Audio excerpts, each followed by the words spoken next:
Tyson Fury said before the rematch with Deontay Wilder that he changed trainers, and he got along with his trainer, but he thought he needed the knockout to win in the United States. I agree with him. I thought he won the first fight and got robbed.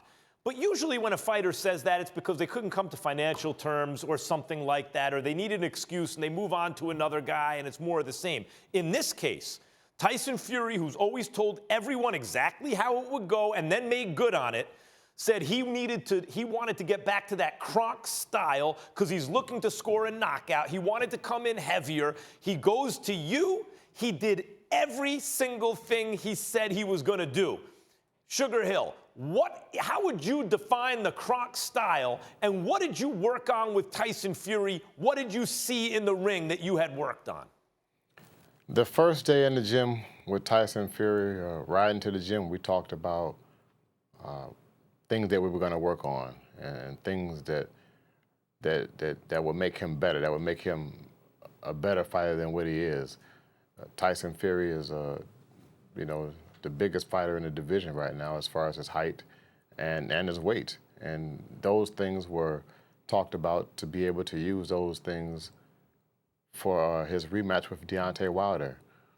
The game plan was, to work on his basics, to get his basic fundamentals down pat. Tyson Fury can move and box like no one else. Even in the smaller divisions, the guys can't move like him. And for him being his size and his weight, he's moving like a middleweight or a super middleweight, and just needed to touch up some of his basics on his balance. I told him that I would, give him more punching power, which people say that you can't teach it, but there are some basic fundamentals to punching, and if they're not done correctly, then it's going to limit your punching power.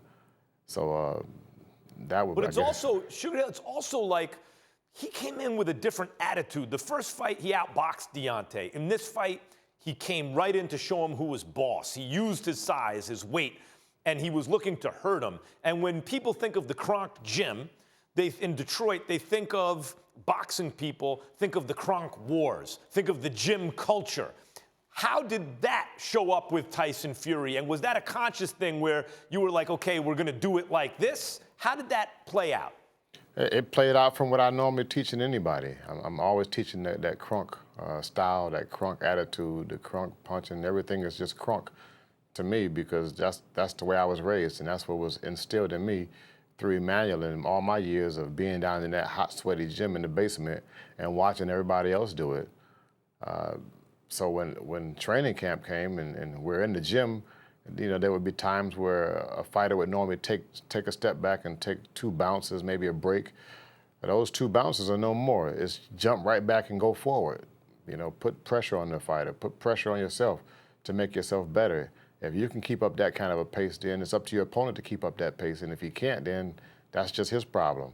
So that's all that Kronk attitude, the Kronk style. You're trying to hurt somebody. You're trying to set up one big punch, remembering what you've done and remembering what the opponent has done when you do certain things. It all plays a part in that Kronk style and getting a knockout. Everybody wants to get a knockout because it's exciting. It makes you feel good to hit someone off the knuckles and they fall down and, maybe not get up. And those kind of things make the highlight reels. Those kind of things bring excitement to that person's name, that fighter's name. Makes him a better fighter, makes him believe in himself more, and maybe makes other people fear him, which makes him even better than that. How good does Tyson Fury, how good can he be? What kind of level of greatness do you think he can attain? The level of greatness Tyson Fury can attain is limitless. I believe in what Emmanuel has said in the past, and me seeing it also in the past, and now being able to work closely with Tyson Fury.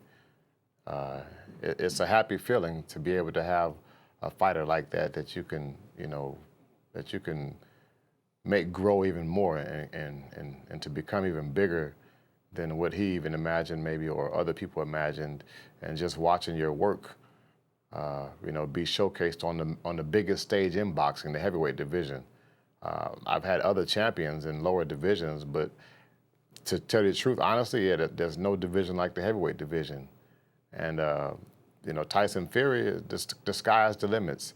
He's been places in his life to make him more mature now, and his goals in life are different. He has things he wants to accomplish, and he's on the right track.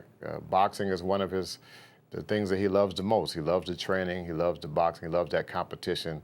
Those are the kind of things that gets Tyson Fury going and keeps him going to be the best. And I think nothing but the best for Tyson Fury as being the dominant heavyweight in the division, and also possibly even changing the division. I remember Emmanuel talking about boxing, the new heavyweights, and the division changing. They need to make a new division for the new heavyweights.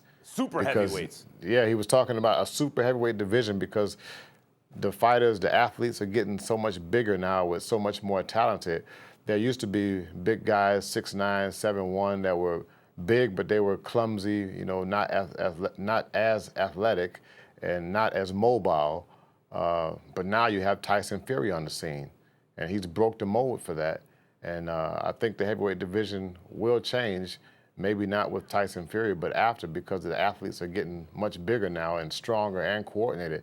And that's in every sport pretty much. Basketball guards used to be, they would average 6 foot, 6'1". Now the average guard is like 6'6". Everything is just changing and evolving, and Tyson Fury is a new part of that era. Sugar Hill, when you look at the heavyweight division right now, you got the third fight with Deontay Wilder coming up. Anthony Joshua's out there. Anthony Joshua was supposed to be this really big heavyweight, and he's the Olympic super heavyweight gold medalist. He's, 6'6", 250? That ain't big compared to your guy. Do you want the Joshua fight as a Tyson Fury trainer? How would that fight go? Who else is out there that can challenge your guy? For me, being the trainer of Tyson Fury, any fight that is put before Tyson Fury would be great for me. I just want to teach him and to watch him go out there and succeed and to be happy at what he learned and doing what he's learned and learning it and actually tweaking it and making it better. That's exciting for me. It doesn't really matter who he fights. I know Anthony Joshua is another big name, and I'm quite sure that fight will be made at the right time. And as far as new heavyweights coming up, I'm not sure who are the new heavyweights. The Olympics are coming up, so I'm pretty interested to see what new talents will come out of this Olympic year and what it'll bring to the heavyweight division.